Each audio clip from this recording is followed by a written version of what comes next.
Okay guys, I think आज हमारे कुछ बच्चे मिसिंग हैं। तो आज हम अपनी बोटनी पे वापस आ जाते हैं। बहुत जूलॉजी पढ़ लिया आप लोगों ने। कहीं बोटनी का भूल ना जाओ कि हम वायरसेस पढ़ रहे थे भाई। ठीक है। So we are going to start replication. भाई ये क्या कर रहा है? Just a minute, I have to take back. Okay, so we are going to start replication of bacteriophage, DNA virus या फिर टीफास। बैक्टीरियोफाज का मतलब हमने पढ़ा था कि क्या होता है, बैक्टीरिया किलर। ठीक है, वायरस को हमने नाम दिया था bacteriophage, that is bacteria killer, जो बैक्टीरिया को मारता है। तो उन्हीं में हम क्या पढ़ेंगे, टीफाज पढ़ेंगे। टीफाज क्या है? एक बैक्टीरियोफाज है जिसके अंदर जो उसका कंटेंट है वो डीएनए है। इसलिए इसे कहा गया है DNA virus, as because it contains DNA as its genetic material. E coli में क्या होता है, जो लाइटिक इन्फेक्शन होता है वो कोज होता है ड्यू टू टीफास, जबकि जो लाइसोजेनिक इन्फेक्शन होता है वो लैम्डा फाज की वजह से कोज होता है। देखो ये वर्ड हमने बहुत बार सुन लिए हैं, लाइटिक, लाइसोजेनिक। अभी हम इसके बारे में आगे डिटेल में पढ़ेंगे, वैसे हम पढ़ भी चुके हैं अगर आप लोगों को याद हो तो। ठीक है, तो बेसिकली यहाँ पे ये कहना चाहता है दैट टीफास जो है वो करवाता है, लाइटिक इन्फेक्शन करवाता है। लाइटिक इन्फेक्शन में क्या था कि सेल की लाइसिस हो जाती है ना। वो अपने फर्दर वायरियोन्स बनवाता है और सेल को ब्रस्ट कर देता है, लाइसिस करवा देता है, बिल्कुल खत्म कर देता है। ये काम कौन करवाता है? टीफाज। और वहीं अगर हम बात करें लाइसोजेनिक इन्फेक्शन की, then what is the lysogenic infection? इसमें एक्चुअली क्या होता है, सेल की डायरेक्ट लाइसिस नहीं होती है। इसमें जो सेल है वो क्या करेगी, अपने मटेरियल के साथ साथ वायरस का मटेरियल जो है वो रेप्लिकेट करती जाएगी, जिसकी वजह से क्या होगा, उसकी खुद की फंक्शनिंग जो है ना वो वीक हो जाएगी। वीक होने की वजह से क्या होगा, वो अपनी फंक्शनिंग प्रॉपर नहीं कर पा रही है, दैट्स वाई वो क्या होगी, धीरे धीरे क्या होगी, अपने आप ही वो किल हो जाएगी। बट वो जिस तरह से लाइटिक में ब्रस्ट होती है वो कुछ इस तरह से, इसका जो मैकेनिज्म है वो अलग अलग रहता है, दैट्स वाई। तो जो लाइसोजेनिक इन्फेक्शन कोज कौन करता है? Lambda fast. ठीक है, शॉर्ट फॉर्म में हम लैम्डा को ऐसे भी लिख देते हैं, ठीक है, जो कि लैम्डा फास्ट है। रेप्लिकेशन मेथड के बेस पे हम दो टाइप बैक्टीरियोफाज पढ़ेंगे। पहला वाला जो है वो है लाइटिक, और you can say virulent type, as because ये क्या करवाता है, बैक्टीरिया की लाइसिस करवा देता है। ठीक है, और वहीं पे अगर हम दूसरा वाला फाज पढ़ें तो वो होगा लाइसोजेनिक, और यू कैन से ए वायरुलेंट टाइप। वो डेथ करवाता है सेल की, बट वो लाइसिस नहीं करवाता है, उसका सडन ब्रस्ट नहीं करवाता है। So we can say that जो बैक्टीरिया है वो क्या करते हैं, दो टाइप का इन्फेक्शन कोज करते हैं, lytic infection and lysogenic infection. तो जो लाइटिक फेज फाज है वो क्या करेगा, इन्फेक्ट करेगा बैक्टीरिया सेल को, मल्टीप्लाई करेगा उस इन्फेक्टेड सेल के अंदर, और लार्ज नंबर ऑफ प्रोजेनी जो है वो प्रोड्यूस करवा लेगा। प्रोजेनी फास्ट पार्टिकल्स फिर क्या करेंगे, उससे रिलीज हो जाएंगे उस सेल से, उस सेल को ब्रेस्ट करके उसकी लाइसिस करवा के वो उससे रिलीज हो जाएंगे। ठीक है, जब तक उनका जो डेवलपमेंट चल रही है, उनका जो इंक्यूबेशन पीरियड है, जब तक वो कंप्लीट नहीं हो जाता तब तक वो बैक्टीरिया के अंदर ही प्रेजेंट है। जैसे ही वो फुल्ली रेडी हो जाएंगे कि अब वो खुद किसी नेक्स्ट बैक्टीरिया को इन्फेक्ट कर सकते हैं, तो वो उस सेल की लाइसिस करवा देंगे, खत्म करवा देंगे, एंड आगे further same life cycle follow करें। ठीक है, तो ये जो प्रोसेस होती है उसे बोलते हैं लाइटिक साइकिल। लाइटिक साइकिल सबको क्लियर है कि एग्जैक्टली लाइटिक में होता क्या है, और लाइटिंग हम पढ़ेंगे टी फाज के अंदर। Is it clear to everyone? Yes, ma'am. Okay, then if we are talk about the lambda phase, or you can say lysogenic, or you can say temperate phase। ठीक है, मतलब ये तीनों नाम एक ही चीज के हैं। ये क्या करता है, लाइसोजेनिक साइकिल फॉलो करता है। ठीक है, इसमें क्या होता है, इसके जो प्रोजेनी पार्टिकल्स प्रोड्यूस नहीं होते हैं, जैसे इसमें सारे पार्टिकल्स इकट्ठे और उसके बाद सेल को ब्रस्ट करवा दिया, बाहर निकल गए, इसमें ऐसा नहीं होता है। The fast DNA gets integrated into the bacterial chromosome and is replicated along with the bacterial chromosome। जो फाज का डीएनए है, ठीक है, जिसमें हम लैम्डा फाज पढ़ेंगे, तो लैम्डा फाज का जो डीएनए होगा वो क्या करेगा, बैक्टीरियल सेल के साथ इनकॉर्पोरेट हो जाएगा, उसके अंदर हो जाएगा, और उसके बाद रेप्लिकेशन शुरू कर देगा बैक्टीरियल क्रोमोसोम्स के साथ। Lysis of the host cell does not occur in this case, and the phenomena of the stable relationship between phage and the host is called lysogeny. इसमें क्या था, स्टेबल रिलेशनशिप नहीं बन रही थी, क्योंकि वो क्या कर रहा था, अपने सारे प्रोड्यूस करवा के उसके बाद उसने ब्रस्ट आउट करवा दिया, खत्म करवा दिया। बट लाइसोजेनी में ऐसा बिल्कुल भी नहीं है।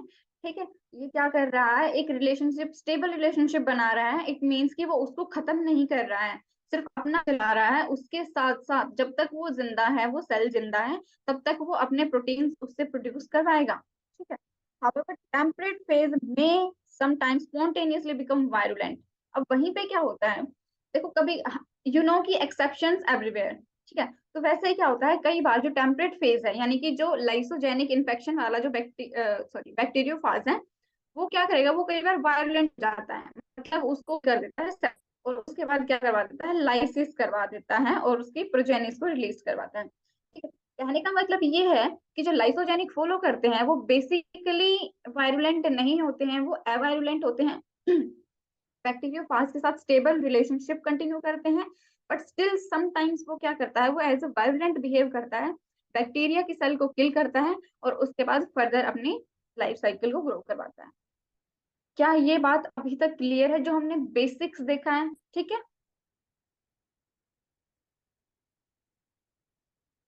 बताओ बताओ, फटाफट बताओ, क्लियर है? किसी को कुछ डाउट है तो I can repeat it. Clear.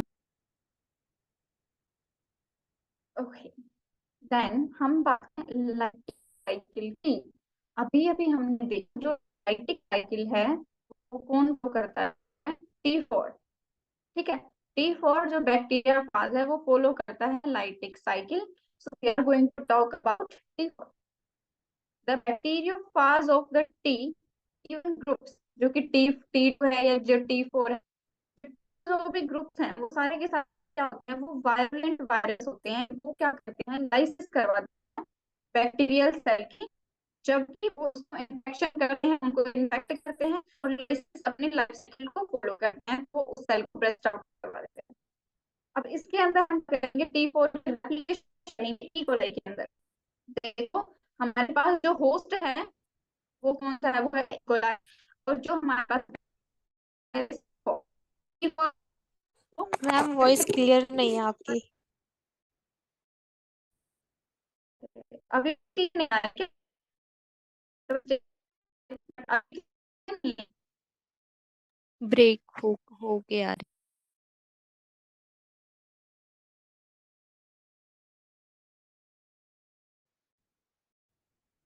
Yes ma'am. Yes yes ma'am. Ma'am. Okay, actually यहाँ ना बारिश हो रही है बहुत तेज, बस इसलिए मुझे आज भी डर था कि कुछ ना कुछ पंगा होएगा ही नेटवर्क में। तो it's okay, we have to adjust.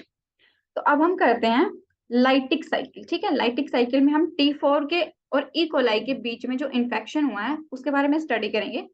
ठीक है, स्टेप्स जो है वो सेम है जैसे कि हमने पहले वाली क्लास में जैसे हमने पढ़े थे। ठीक है, उसी सीरीज में चलेंगे, बट थोड़ा थोड़ा डिफरेंस है depending on the life cycle, कि किस तरह से लाइफ साइकिल फॉलो हो रही है या कौन सी लाइफ साइकिल फॉलो हो रही है। तो basically if you are talking about the first step, that is attachment और adsorption, you can say. When the phage and bacterial cell randomly collide. Randomly collide का मतलब क्या है, कि जब कोई भी बैक्टीरिया एक वायरस के साथ ऐसे ही टकरा गया है, रैंडमली कोलाइड हुआ है, ऐसा नहीं है कि वो वहां से आया है, वो वहां से आया है, ये डिसाइडेड था, ऐसा कुछ नहीं है, वो रैंडमली कोलाइड होता है। तो क्या होता है, जो टेल फाइबर्स होते हैं ना उस वायरस के, वो क्या करेंगे, जो बैक्टीरिया का जो सरफेस है उसके ऊपर कुछ रिसेप्टर्स प्रेजेंट हैं। किसी को याद है, हमने बात करी थी इस बारे में कि बैक्टीरिया का जो सरफेस है उस पे कुछ रिसेप्टर्स, कुछ प्रोटीन्स प्रेजेंट होते हैं जो कि वायरस को आइडेंटिफाई करवाते हैं। उन प्रोटीन्स का क्या नाम था? Yes ma'am. मैम क्या नाम था? ग्लाइकोप्रोटीन्स प्रेजेंट होते हैं। एक और नाम था, आई थिंक स्पाइक प्रोटीन्स। और स्पाइक प्रोटीन्स तो वायरसेस पे प्रेजेंट होते हैं, पेप्लोमियर्स, और जो बैक्टीरिया पे होते हैं वो ग्लाइकोप्रोटीन्स होते हैं। एग्जैक्टली। सो ओके, ठीक है, ये मेरे दिमाग में थोड़ा मैश हो गया था, बट बिल्कुल सही है। तो अभी क्या है, हमारा जो वायरस है, ठीक है, उसके जो टेल फाइबर्स हैं वो क्या करेंगे, बैक्टीरिया के जो रिसेप्टर्स प्रेजेंट है उनसे क्या होंगे, अटैच हो जाएंगे। ठीक है, और वो अटैच होकर क्या करेंगे, वीक बॉन्ड्स की फॉर्मेशन करेंगे। अब ये जो वीक बॉन्ड की फॉर्मेशन हो रही है, ये क्या है, एक इरिवर्सिबल प्रोसेस है, मतलब ये वापस से वो अपने पैर पीछे नहीं ले सकते हैं, उन्होंने भाई अटैच करवा दिया तो करवा दिया। वो बॉन्ड्स ब्रेक हो सकते हैं बट वो ऐसे नहीं जा सकता है वो उसको छोड़ के। ठीक है, इसका मतलब क्या है, that which means the attached phase cannot get separated from their host। ठीक है, तो इस तरह से लाइटिक साइकिल में क्या होती है, अटैचमेंट होती है। पहला स्टेप है हमारा अटैचमेंट, जिसमें बैक्टीरिया और जो वायरसेस हैं वो टेल फाइबर्स के थ्रू एक दूसरे से अटैच हो जाते हैं। Now we are going to talk about the penetration. ठीक है, after attachment the tail of the phage release lysozyme. अब जब उनकी अटैचमेंट हो गई है तो जो टेल होती है वायरस की वो क्या करेगी, एक एंजाइम रिलीज करेगी, लाइसोजाइम। अब ये लाइसोजाइम क्या करेगा, जो बैक्टीरिया की सेल वाल है उसको डिसोल्व करना शुरू कर देगा और उसमें छोटे छोटे ना पोर्स क्रिएट करवा देगा। ठीक है, तो अब जो टेल शीथ है वो क्या करेगी, कॉन्ट्रैक्ट हो जाएगी, ताकि जो टेल कोर है वो पुश हो जाए और क्या हो, जो सेल वॉल है comes out in contact with bacterial plasma. यानी कि टेल जो थे, जो टेल फाइबर थे या जो टेल शीट थी, देखो हमारा जो बैक्टीरिया था वो कुछ इस तरह का था, आई थिंक यहाँ पे फिर इसके टेल फाइबर है। ठीक है, ये हमारी थी टेल शीट, है ना, ये थी टेल शीट। तो ये क्या होगी, ये कॉन्ट्रैक्ट होगी क्योंकि यही से तो डीएनए जाना है, यहाँ से ये कॉन्ट्रैक्ट होगी। उसके बाद क्या है, जो टेल कोर है, जो कोर है, जो ये टेल फाइबर्स के जो ये वाले रीजन है, इसके जो टेल ऐसे ये अटैच हो रखे हैं, मान लो ये टेल शीट है, इसके साथ जैसे ये टेल फाइबर्स अटैच हो रखे हैं, तो जो ये वाला जहाँ पे ये अटैच है, तो ये वाला पोर्शन अंदर जाएगा ताकि जो टेल शीट है वो कॉन्ट्रैक्ट हो। ठीक है, उसके बाद क्या होगा, जो बैक्टीरियल प्लाज्मा मेम्ब्रेन है, जो बैक्टीरिया की प्लाज्मा मेम्ब्रेन है जिसमें पोर्स क्रिएट हो गए हैं, वो उसके कांटेक्ट में आएगी, जो टेल शीट है उसके कांटेक्ट में आ जाएगी। ऐसे टेल फाइबर छोटे हो गए हैं, प्लाज्मा उसकी जो शीट थी वो कॉन्ट्रैक्ट हो गई है, और जो प्लाज्मा मेम्ब्रेन में जो पोर्स क्रिएट थे वो प्लाज्मा मेम्ब्रेन उसके साथ अटैच हो गई है कुछ इस तरह से, ताकि जो डीएनए जो था बैक्टीरिया का, सॉरी वायरस का, वो क्या हो, इजेक्ट आउट हो जाता है उस कोर से साइटोप्लाज्म के अंदर। और जो कैप्सिड है, जो बैक्टीरियल की जो सारी की सारी वॉल है, ठीक है, वो क्या होती है, वो बाहर की बाहर ही रह जाती है। Is it clear to everyone? Yes ma'am. किसी और यस को मैम। कोई डाउट?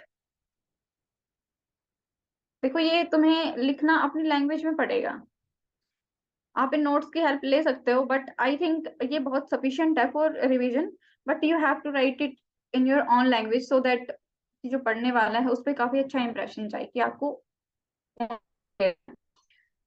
डीएनए है वो इजेक्ट आउट हो जाता है कोर से साइटोप्लाज्म के अंदर, तो जो कैप्सिड है वो आउटसाइड रह जाता है बैक्टीरियल सेल वॉल की तरफ, और जो मैकेनिज्म होता है फेस अटैचमेंट का और न्यूक्लिक एसिड पेनिट्रेशन का, वो मोर और less similar in both lytic and lysogenic cycle.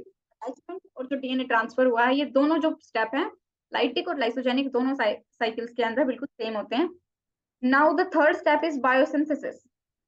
जो वायरल जीनोम है वो एंटर कर जाता है होस्ट के साइटोप्लाज्म में, यूज करता है सेल के जो राइबोसोम है उसकी जो ट्रांसलेशन मशीनरी है, ताकि जो फाज के लिए जो प्रोटीन्स रिक्वायर्ड थे, क्योंकि हमें भी पता है जो कैप्सिड है वो प्रोटीन्स का बना हुआ है ना, तो उसका जो हेड टेल फाइबर्स है वो सारे के सारे प्रोटीन्स के बने हुए हैं, उन्हें बनाने के लिए प्रोटीन्स बनवाने जरूरी हैं। तो इसके लिए वो क्या करेगा, राइबोसोम्स और उसकी जो ट्रांसलेशन मशीनरी है उसको हाईजैक कर लेगा। ठीक है, जैसे ही वायरल जीनोम उस होस्ट सेल के अंदर जाता है, वो पूरी की पूरी मेटाबॉलिक मशीनरी को क्या करता है, डायरेक्ट कर देता है, ताकि वो उसके खुद के वायरल प्रोटीन्स को प्रोड्यूस करे और उसके वायरल न्यूक्लिक एसिड को प्रोड्यूस करे। Host DNA get degraded and nucleotides as well as host cells enzyme as use for synthesising copies of phage DNA. अब उसके बाद क्या होता है, जो होस्ट का खुद का डीएनए था, उसके जो न्यूक्लियोटाइड्स थे वो सारे के सारे डिग्रेड हो जाते हैं। ठीक है, उसके बाद क्या होगा, उसकी जो मशीनरी है, सिर्फ होस्ट की मशीनरी है, उसका खुद का डीएनए भी खत्म हो गया है। डीएनए चल रहा है वायरस का, न्यूक्लियोटाइड चल रहे हैं वायरस के, प्रोटीन्स बन रहे हैं वायरस के। ठीक है, और उससे क्या होगा, जो वायरस है वो अपनी कॉपीज प्रोड्यूस करवाता है। Fast DNA is transcribed into mRNA. अब पहले क्या होगा, जो फाज का डीएनए है वो एमआरएनए में ट्रांसक्राइब हो गया। अब ये जो एमआरएनए है क्या करेंगे, वो सिंथेसाइज कर देंगे एंजाइम्स, एक एंजाइम को सिंथेसाइज करेंगे डायरेक्टली, और कैप्सिड के प्रोटीन्स को सिंथेसाइज करेंगे होस्ट के सेल के राइबोसोम्स को यूज करके। जो न्यूली सिंथेसाइज्ड एंजाइम है, जो कि डीएनए पॉलीमरेज रेप्लिकेट होता है, वो क्या करेगा। अब उसके बाद इन्होंने देखो, पहले हमें मतलब वायरस को कुछ स्टार्ट करने के लिए एंजाइम चाहिए। जैसे ही उसका डीएनए आया, उसने मशीनरी को हाईजैक कर लिया, उससे अपना एमआरएनए बनवाया। एमआरएनए डायरेक्ट एक एंजाइम बनाया। अब वो एंजाइम क्या करेगा, फर्दर उसका जो डीएनए था उसको रेप्लिकेट करेगा। अब वो डीएनए रेप्लिकेट होगा, फिर उस रेप्लिकेटेड डीएनए से एमआरएनए बनेंगे, फर्दर प्रोटीन्स बनेंगे, ठीक है। तो जो पहले वाला एमआरएनए बना है वो कैसा एमआरएनए था,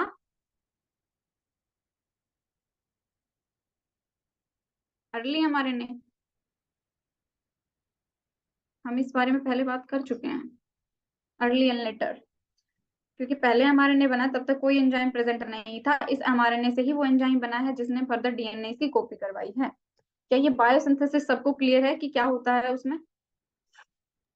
yes ma'am. Okay, then maturation and assembly. अब हमारे पास क्या है, हमारे प्रोटीन्स बन गए हैं, हमारा डीएनए कंटेंट बन गया है वायरस का। तो अब it's time to make ready for the release, ठीक है। तो जो फेस प्रोटीन्स होते हैं और जो कॉपीज होती हैं वायरल जीनोम की, वो क्या करती हैं, खुद को असेंबल कर लेती हैं और वायरस पार्टिकल बना लेती हैं। फेस का जो हेड है और जो टेल है वो असेंबल होते हैं separately from the viral protein. Each head is then packed into the viral DNA and get attached to the tail. इसमें क्या होगा, हेड है वो अलग बनेगा, ठीक है, और इसका जो शीथ है, ये सिलेंड्रिकल शीथ थी, और इसके जो कुछ इस तरह के ये जो टेल फाइबर्स प्रेजेंट थे, ये अलग अलग बनेंगे, ठीक है। क्यों? क्योंकि टेल फाइबर वाला रीजन बिल्कुल रेडी है। जैसे ये हेड बना है, अब इसके बाद एक और प्रोसेस रहती है, इसके अंदर डीएनए को भी तो पैक करना है, ठीक है। जो डीएनए बना था इसको पैकिंग होगी। जैसे ही डीएनए में इसकी पैकिंग हो जाती है, देन फर्दर ये इसके साथ अटैच हो जाता है आगे। तो इस तरह से ये अपनी असेंबली करवाते हैं। अब जैसे कि वायरस बिल्कुल रेडी है, देन रिलीज। रिलीज कैसे होगा, in the final stage of the lytic multiplication cycle the lysozyme encoded by the face genome. अब जो लाइसोजाइम बना था फेस जीनोम से, वो क्या करेगा, लाइसिस करवा देगा जो वॉल थी होस्ट बैक्टीरियम की, और जो फेज जो है उनको रिलीज करवा देगा, रप्चर कर देगा बैक्टीरियल सेल को। अगर याद हो तो जब वायरस को अपना डीएनए कंटेंट उसके अंदर छोड़ना था, तो भी उसने लाइसोजाइम प्रोड्यूस करा था, जिसने कि सेल वॉल के अंदर पोर्स क्रिएट कर दिए थे। अब वही लाइसोजाइम क्या करेगा, दोबारा से उस बैक्टीरिया की सेल वॉल को क्या कर देगा, डिग्रेड कर देगा, और वो बैक्टीरियल सेल वॉल रप्चर हो जाएगी, उसके अंदर से सारे के सारे वायरसेस जो है वो निकल जाएंगे, ठीक है। The time taken from another attachment to release is called burst time. अब ये कहना चाह रहा है कि जो टाइम लिया है अटैचमेंट से लेके रिलीज के बीच में, जब वायरस अटैच हुआ था और जब वो रिलीज हुआ है, तो ये जो टाइम बीच में जितना गैप रहा है, इसे कहते हैं burst time. The number of virions synthesized and released from one infected host bacterial cell is called burst size, or you can say viral yield. कि एक बैक्टीरिया के अंदर से कितने सारे वायरस निकले हैं, उसे कहते हैं burst size. टाइम है burst टाइम, एंड जो ये है साइज है, मतलब नंबर है, वो burst size. The lytic cycle is called a productive infection as many virions are produced. इसको प्रोडक्टिव इन्फेक्शन कहते हैं क्योंकि इसके अंदर बहुत सारे वायरस प्रोड्यूस होते हैं। इस डायग्राम से हम एक ब्रीफ कर लेते हैं एक्जेक्टली क्या होता है। देखो, ये हमारा फाज है, ठीक है। फाज इसके साथ यहाँ पे आया, इसके साथ अटैच हो गया, बैक्टीरिया पे अटैच हुआ। अब इसके बाद इसने क्या करा, फाज ने अपना डीएनए सर्कुलाइजेशन करा, यानी कि इसके अंदर अपना इसने डीएनए ऐड करवा दिया सर्कुलाइज करवा के, ठीक है। अब इसके बाद कुछ फैक्टर्स थे, जैसे कि लाइटिक साइकिल इंड्यूस हो गई या फिर लाइसोजेनिक एंटर हो गया, डिपेंड करता है कि वो कौन सा फाज आया है, ठीक है। अब नए फाज ने अपने प्रोटीन्स बनाए, सिंथेसाइज करवाई, असेंबली करवा दी, पूरा जो अपना वायरियंस है वो पूरे तैयार करवा दिए। उसके बाद क्या होगा, सेल की लाइसिस होगी। देखो ये जो वॉल है ये पूरी तरह से टूट गई है, अलग अलग हो गई, और सारे के सारे जो फेज पार्टिकल्स है वो रिलीज हो गए हैं। Is it clear to everyone? Lytic cycle अगर आपसे पूछी जाए T4 की, तो क्या आप एक्सप्लेन कर सकते हो? Yes, ma'am. Okay, because I think आज का ये वाला टाइम तो हो गया है। लाइसोजेनिक साइकिल हम कल करवा देंगे। अभी मुझे ये बताओ, सेकंड ईयर वाले बच्चे कितने प्रेजेंट हैं? ताहिरा, था नैन्सी, कोमल, नैन्सी। आज एक भी बच्चा सेकंड ईयर का नहीं आया है।